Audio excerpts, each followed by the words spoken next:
this isn't supposed to happen in the playoffs. I mean, right? I mean, I wasn't expecting it to happen. Quite frankly, I got to thank Patrick Waugh. If he didn't start pulling the goalie so early all year, I don't think any of the teams would have done it. And he's had such great success with Colorado. So you see that, and more teams are pulling the goalie not with a minute to go, with 2.5 minutes. And I figured when you got to get 2 goals, it makes perfect sense. So we did it tonight, and we got lucky. Coach, with 3 minutes left, how confident were you that you can come back? Well, I wasn't confident at all. I mean, I was hopeful, and I believed that if we got one, then anything can happen. And we've had a year that everything like this has happened to us. So you're always hopeful, and you believe, and you're talking on the bench to believe, but deep down, you don't really think it's going to happen. Would you have pulled the goal even earlier if you had a good opportunity? We were looking at about 2:44. We were looking to pull him, and then something happened. The puck came back out, and I don't think Hilly was ready to be pulled at that time because we had a hard time getting his attention. And then we got the face-off, and that made it all more easier. What's the process like after you tie a game like that? Everybody's excited. You go back in the room, and you've got to come back down to earth and play the overtime. What happens in there at that point? Well, I told Ryan, I said, go down and calm them down, sorry. I'm not going to go in and say anything till we have to come out. And then I just said, we're going to roll 4 lines, stay the course of what we do. They're going to come out really hard because they're probably a little ticked at what happened. And just if we don't score in the first 5 minutes, after 5 minutes, I think we'll just keep coming at them. Talk a little bit about. Pardon me? Talk a little bit about the move to Hiller and the incredible difference that he made. Well, you know what? He played great. There's no doubt about it. And, he's come in twice in this series and hasn't given up a goal in over 3 periods. So it's the stuff we knew he could do. I mean, we know he's a great goalie, but he hadn't done it in the month of March and April. And Freddie started to look a little tired. I was a little worried about today because he woke up sick.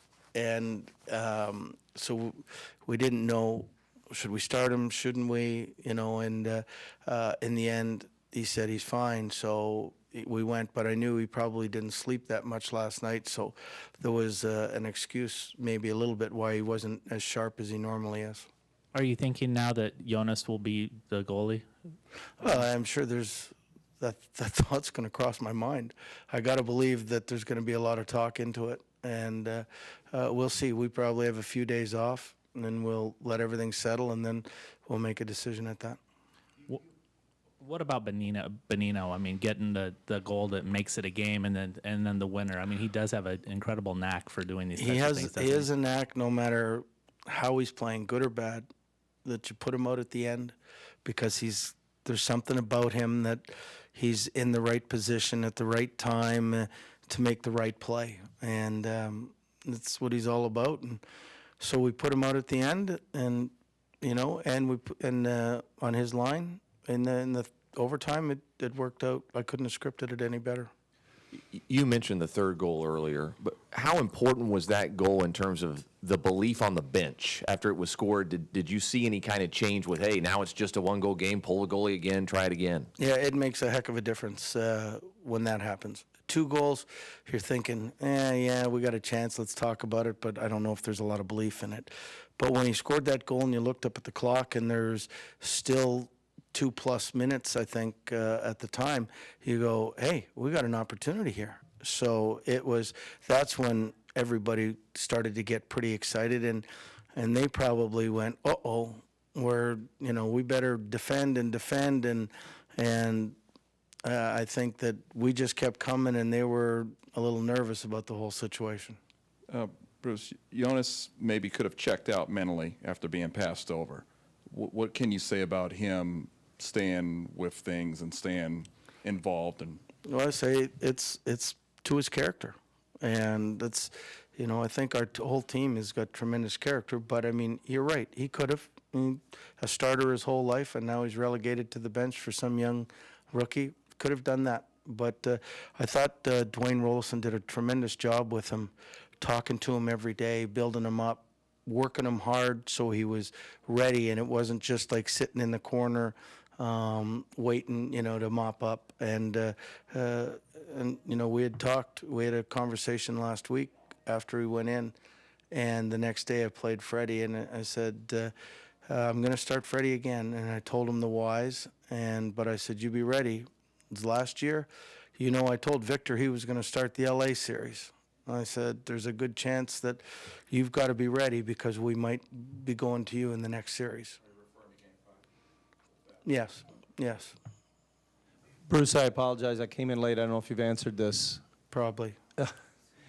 How important was the coincidental minor called when Cogliano turned it, he and Chason turned it into a 4-on-4? When you pull your goalie, that can make a difference. It makes a heck of a difference. I mean, that's why they changed that rule, that if you have a power play and two guys get a double minor or get a minor each, that it still stays 5-on-4 and it doesn't go to 4-on-3, because that's what teams used to do in the past.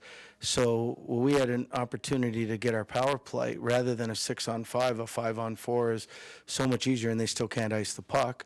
And our power play the last two games have been going fairly well. It was advantage us, and Nick snuck that one in, and we still had so much time for a 4-on-4. Bruce, yesterday we were talking about last year and the Detroit series and the lessons learned from that, you seize the opportunity. You can talk about it, but tonight they did it. They seized the opportunity. What is that? Does this get this team over a mental hump? What does it do going forward, do you think? Well, I hope it does, because the coach, the coach can talk about all the positives and everything, but until it gets done, it's like winning a Stanley Cup. I mean, you can talk about how great it is and how it's done and that, but until you do it, you don't really know. You don't know the price you have to pay. So maybe this will catapult us a little bit towards the next series. We're hoping. We're hoping that there's not a lot of, there's jubilation tonight, but there's not a lot of satisfaction yet.